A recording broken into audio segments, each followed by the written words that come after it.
sleep amid the flowers for a couple of hours on a beautiful day. Daydream. Yeah, so the movie Elevation, it's your typical post-apocalyptic type movie. I feel like it drew a lot from A Quiet Place, World War Z a little bit, but basically Anthony Mackie and Morena Baccarin play Will and Nina. Will is a father to his little boy Hunter, and basically they live on a refuge campsite that is 8,000 feet above sea level. And basically the whole world has ended 3 years prior because these things called the Reapers climbed out of the earth and started eliminating 95% of the world's population. So everyone started settling at these campgrounds 8,000 feet at elevation, which is the movie title.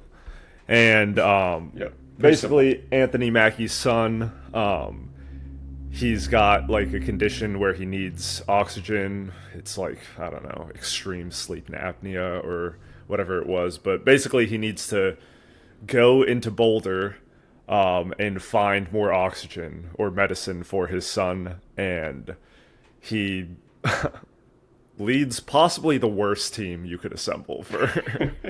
I mean, it turns out great, but it's like, if I had my pick of people to take with me, it would not have been these two, but they go down and eventually he's trying to find medicine for his son while Nina, who Monica Baccarin plays, is trying to find a solution to killing these Reapers because no one can kill them right now. They're indestructible. They don't know where they came from. But luckily she worked with batteries before. Yeah. Hint, wink, wink. Yeah.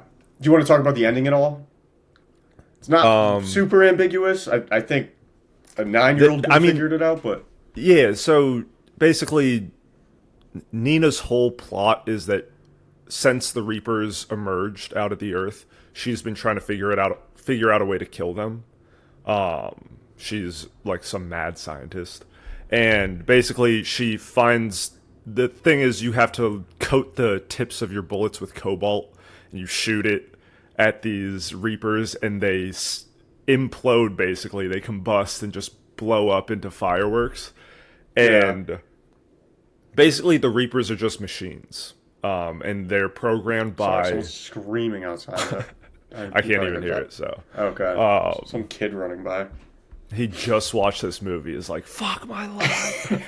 What? A Reaper just killed him. But yeah, basically they're machines. The movie doesn't tell you who they're programmed by.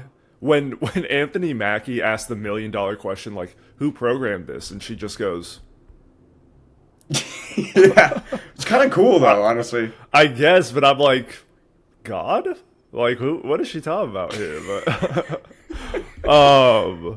Big but Brother's yeah, always listening, dude. And then the ending of the movie gave me World War Z vibes, heavy World War Z vibes. Like at the end where it's like you hear him on the radio, like sending out a transmission, like, "Hey, if you're out there, be prepared to fight back." Blah blah blah. It's like it just reminded me exactly of like how World War Z was ending.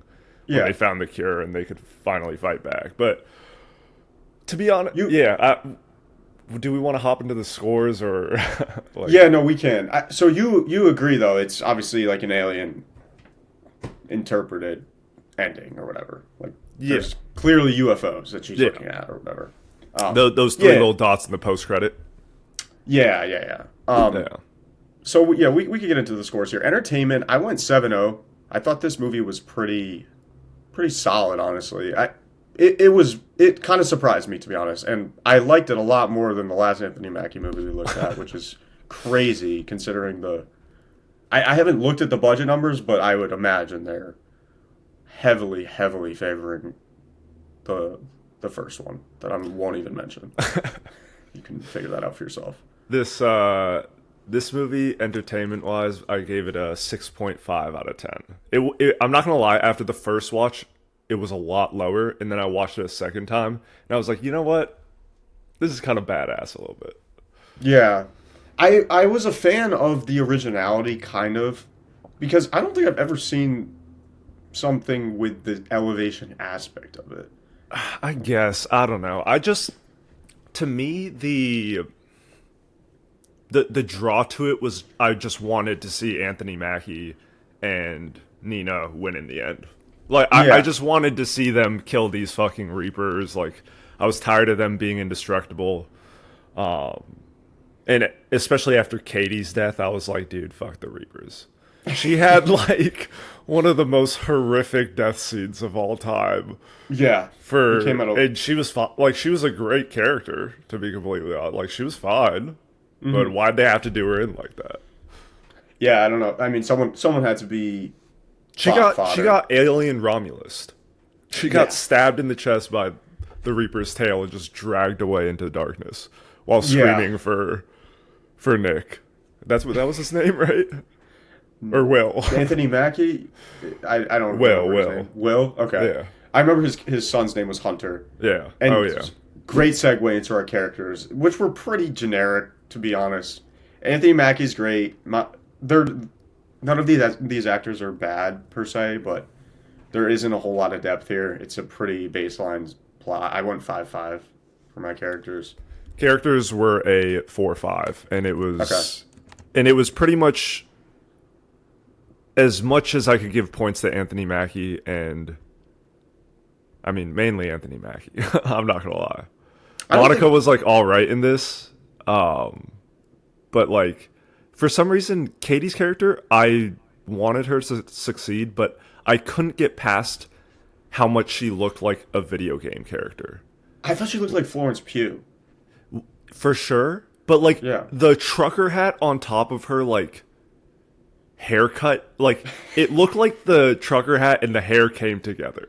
I don't know what it is, but it's like if you took her hat off, the hair would come with it. That's what it looked like to me, and I just couldn't get past the fact she didn't look real. She was like one campaign mission on a Last of Us map. Yeah, no, honestly. I can kind of see where you're coming from there. So cinematography, I went 4-5 here. So your exact character score. The special effects for me were whatever. I thought there was a lot of CGI. Like, we could talk more about the ending scene, but it was something. We're talking about video game comparisons when every one of the Reapers was just blowing up in the valley of the Rocky Mountains. It's pretty crazy. Well, that's a Grand Canyon, right?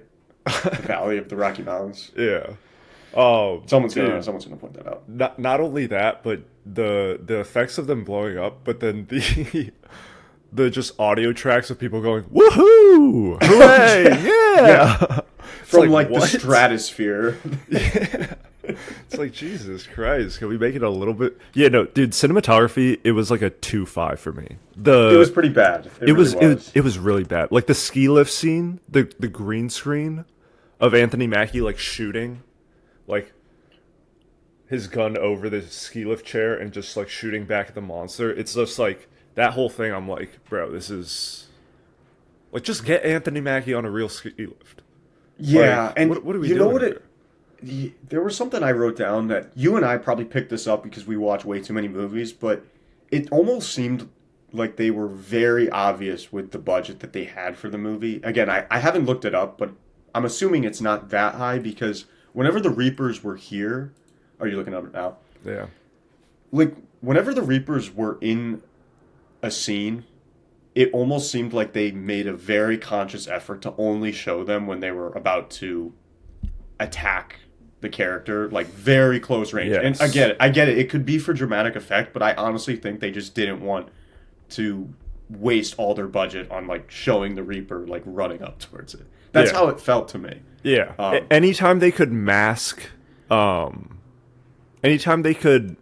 fact that they didn't have to show the Reaper and use CGI to like create that monster, they definitely cut it out. Like it's lurking in the shadows, it's lurking behind a tree. You just kind of see the red light shining in the background, which was actually a pretty cool touch. I like that. I thought so too, yeah.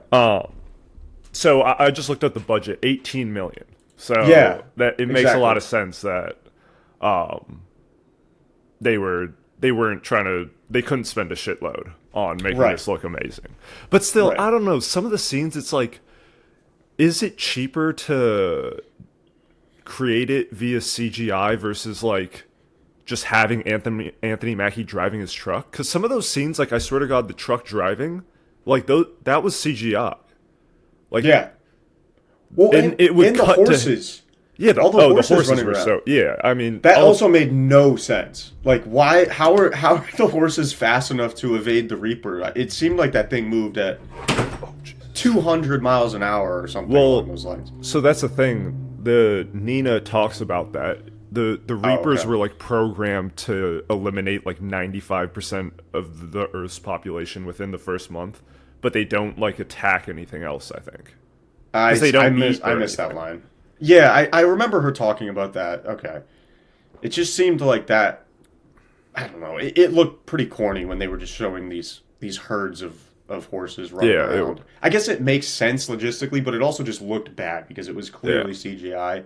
And would it have been that hard to just get a saddle rancher out there to like get 20 horses to run in one direction? Maybe it costs a little bit of money, but So that's my whole thing. It's like, is CGI that much cheaper where they can just, someone can just sit at a desk, I guess, and pump out like a scene like that versus them having to hire a bunch of horses to actually film running across? Like, I guess it probably is a lot cheaper, but I don't know. It just looks it's also fucking phony.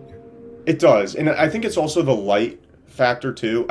You talked little bit about it. It sort of compared. This movie kind of reminded me of Alien, but the original Alien, what it does such a great job of. We talked about it on the episode where we discuss Alien. Go listen to that one. I don't have the number off the top of my head, but that movie's praised for how well the xenomorph is not shown until the very end, and it is a person in a costume, but it's 1979, I believe, when that movie came out, and it's so good at hiding the stuff that looks corny to the viewer, where it's really hard to do that when it's high up in the Rocky Mountains during the day. Like, there really weren't many night scenes. The only dark scene was when they were in the mines, when they were encountering the Reaper. They had that was a cool effect, though, when the tail was glowing. It sort of looked like when you get branded. It kind of looked like that.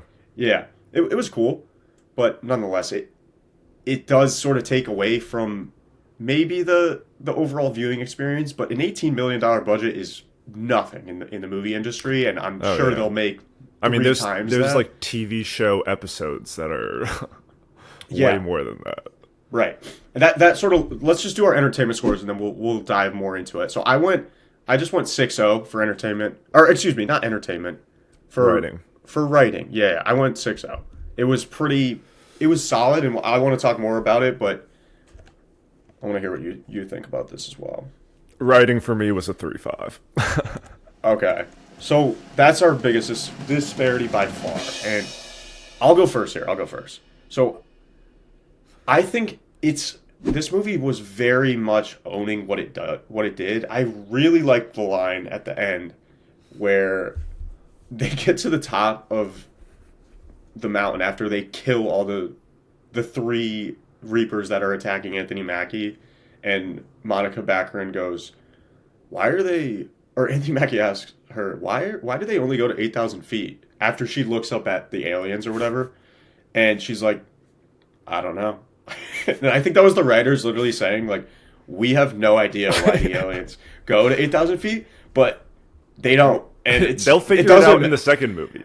Right. It doesn't. But again, I thought it was fine. Like, they were like, we don't fucking know why they don't go to 8,000 feet, but we don't care. And again, this movie was literally better to me than Brave New World. And Brave New World's budget, off the top of my head, I would guess it's like $200 million. And one scene alone, we're going back to your CGI point, the scene where Anthony Mackie, like, not point blank, but he shoots the oxygen tanks and the Reaper explodes out of the hospital. That was a cooler scene than anything in Brave New World, in my opinion. I'm not when that scene happened and the you see the Reaper get blown through like 2 walls and then out into the parking lot or whatever, I was like, that was fucking badass. It was sick. Yeah. Yeah, there was nothing like that in A Brave New World. And this movie was... Well, the Red Hulk did, like, destroy half the White House, but yeah, I get what you're saying, yeah. Whatever. Like, whatever. Just from where both of those projects were budgeted, it's crazy to me how it's even in the same discussion. There's going to be Marvel fans that are like, no fucking way, Brave New World's so much better. I get your take on that, but if this movie had the budget Brave New World did, it would have been so fucking good compared to that movie. This could have been like a TV series, honestly. Yeah, I might like it better if it was a TV series, to be completely honest. I mean, if you just gave a big-time director that budget and gave him more creative freedom, gave him, like, the idea of the elevation, but then, I don't know, give Ridley Scott some creative control over it, I think it could have been, like, a solid, like, 3.5 star movie, you know? And we're probably a little lower than that now with the budget that it had. So, I guess, going back to you with the writing, so why'd you hate it so much? For me, it was just, like, the dialogue, certain actions that took place, the overall plot, like I said, it just, like, was very... It reminded me a lot of A Quiet Place, and just, I don't know, it just, like, didn't, it wasn't anything fresh in my eyes. Again, but back to the dialogue, just, like, some of the discussions that were happening, I was just like, this isn't, like, a real-life discussion. Like, these are writers in a writer's room, and these actors are just spitballing the lines back to each other. Decisions that were made were fucking were really dumb. Really dumb. Really dumb. Dude, on the ski lift, when Katie jumps to the ski chair that Anthony Mackie and I need to call them by their character names, that Will and Nina are sitting in, and Katie jumps onto it. Anthony Mackie is, like, reaching down, grabbing her, and Nina is shooting and then runs out of ammo. And she audibly says, "I'm out!" And instead of helping Katie up, she just proceeds to go, "We're pretty close to 8,000 feet. And they just keep riding along. It's like, help the bitch up. Like, what are we doing? Well, she did call her, like, a whore 5 minutes before that, so she was probably still thinking about that. Maybe, but still, like, come on. How much hate in your heart do you have to not help her up? Crazy amount of plot armor to it, to be honest. Yeah. There was no way they're outrunning that Reaper, by the way. Like, no. That Reaper slowed up at the end there. Yeah.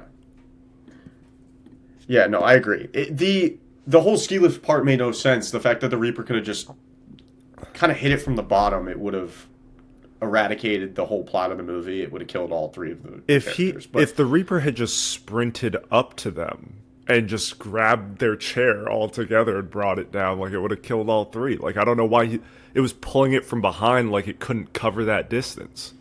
But you know what, dude? In a way, I think it goes back to them just not giving a shit of how dumb the writing is, because Anthony Mackie says there's a ski lift over there before they get there, and I was watching it, like, by myself, and I was like, oh shit, he's gonna go up the ski lift or something, dude. And as soon as they get in that spot, she's like, one's close. And then the two women running completely different directions, and then Anthony Mackie's like, she's right, we gotta go with the chair. Also, Katie's bolting one way, and Anthony Mackie instantly turns around. Also, hold on. Right before that, they're at the, like, military Humvees, and they find a grenade launcher. Oh, yeah. And Katie walks up and is like, basically, like, Big Dick's Anthony Mackie. She's like, do you even know how to fucking use that shit? He's like, I think I could figure it out. She's like, well, I'm from Texas, so no need. What? What? And to be fair, she was dotting that Reaper up. She was bro. she was like 400 yards away, hitting the Reaper on the nose. Yeah, and it didn't do anything though. But still, no. Her reload time was sus after the first was a little one. sus. She was not. She did not look like she was from Texas with that first reload. But overall, man, I really fucked with this movie. I didn't really fuck with it. I just thought it was solid. I would rewatch it definitely. I would recommend it. It's not the greatest thing I've ever seen, but it was a little entertaining. I do want to talk a little bit about the last part. I liked the mystery aspect of the movie where they sort of didn't tell you what was going on with the whole world, and I thought it was a little disappointing how at the very end it kind of copied World War Z in a way. I think it would have worked better if it was kind of like 10 Cloverfield Lane, where they kill this thing and then you just kind of infer what's going to happen. I don't think we had to see Monica Baccarin like look right up at the 3 UFOs, but she could have just said a line that we would have inferred that, and then the movie could have sort of ended there. The whole part with them blowing them up and cheering like they're at a football game was weird, and that probably wasted $1 million in budget. I have no idea, but it just didn't seem necessary at all, and it sort of hurt my overall score of the movie, to be honest. See, this is why I think it would have been. I think this movie Elevation would have been better as a TV series because they can go into.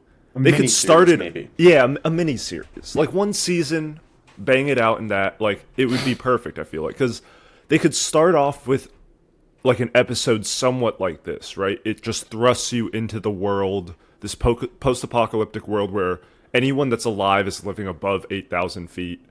And you don't kind of know why, and then they talk about the Reapers a bit. They go into like a Anthony Mackie subplot line where he needs to get medicine for his son. And then you bring in Nina, you bring in Katie, all these people, you get their backstories a little bit. I think that would have been cool. And then like towards the end of the season or whatever, it delves more into the aliens, because the fact that they basically just set up a sequel at the end of this movie with that post-credit scene. Yeah, they did, but I'm thinking to myself, there's no way there's no way there's greenlighting no way that's getting funded. It just sort of was like, how much more are you gonna really talk about? We know where it's going. They're gonna go fucking fight the aliens now on the ship, I guess, but. Like, what are we greenlighting? So. Fucking Star Wars? Like, this is not. What are we doing now? No, but that's like, it's not like this is set in the future. There's no way they're gonna go up to those alien ships. So the only other thing would be those aliens to come down. But it's like, I don't know where they're going with this. Yeah, but what if Monica Baccarin gets some cobalt and puts it on like a fighter jet or something, and now it can break. That's true. It can break the sound barrier, like the speed of light. It can already break the sound barrier, but now we can like time travel with just because she put cobalt on a fighter jet. Yeah, I love too how she realized that they were robots by looking at like she looked like a defibrillator on the wall in the very end of the movie. She was looking at some machine on the wall. She was looking at those like 3 battery packs or whatever, because that was her whole thing before like everything went down. Her team was investigating like putting cobalt on batteries and extending battery life or some shit like that. I can't remember. To be fair, some nerds. To be fair, they never killed one, so I guess you could use that as a piece of evidence about how no human figured out that they were a robot. But yeah, I don't know, bro. That's hard for me to fathom that. Out of like the 7 billion people in the world, so they wiped out 95%. So like 6.9 billion people or whatever. That's probably not great math. I looked this up. It was like 5% of the world's population would be like 400 million, I think. Right. So out of the rest of those people, and not even the rest of them, but everybody in the world, one person figured out that they were robotic in 3 years. Like, no fucking way. That would have been figured out. Like, how would my whole grasp, the way I grasp this is like, how does a military just not kill one of these things with like a fucking tank or like nuke a whole city and then realize that like, okay, we killed 5 of them in Chicago because we nuked it or whatever.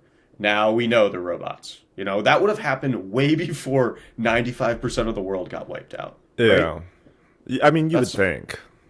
That's what happens in The Last of Us. They just start bombing the cities. Yeah. You know what I mean? Yeah, and The Last of Us shit. it makes way more sense, obviously. It also is a TV show, you're right, but see, that's the thing. That's why I think Elevation might be better as one. Right, but the whole cordyceps thing, we could go on and on about The Last of Us. I'm obviously excited that's coming back, but that whole idea is way more intricate and thought out than just the 8,000 feet part. Yeah. But it is what it is. There's also a whole story behind Last of Us with the video game and everything. Like, yeah. This was just a bunch of Hollywood writers in a room saying, hey, 8,000 feet, Elevation, let's greenlight it. Going off one more tangent before we finish up. The White Lotus is out right now.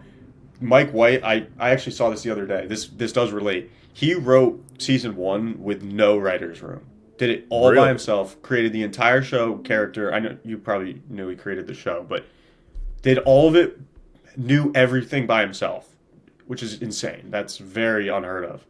This probably the polar opposite of probably 100 people in one room just spitballing off each other. A lot of yeses, not a lot of nos, but they brought in they brought in like a 10th grade creative writing class, and they were like, "Hey, what do we think we can do here?"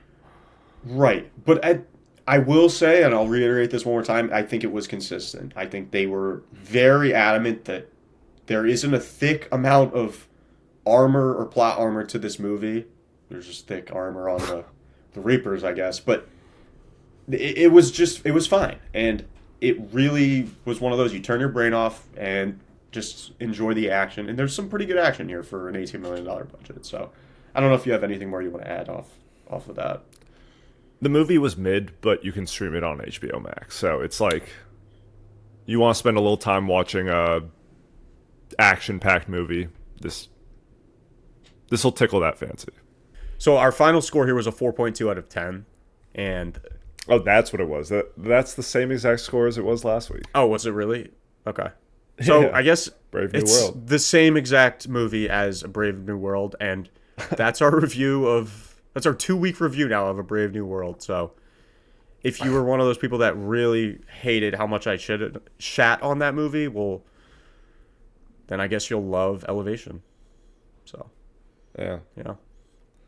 Shout out Anthony Mackie, though. That's going to do it here for episode 36 of Ripe Avocados. That is Elevation, Anthony Mackie. Go check it out. Or don't. And have a good one. Peace out.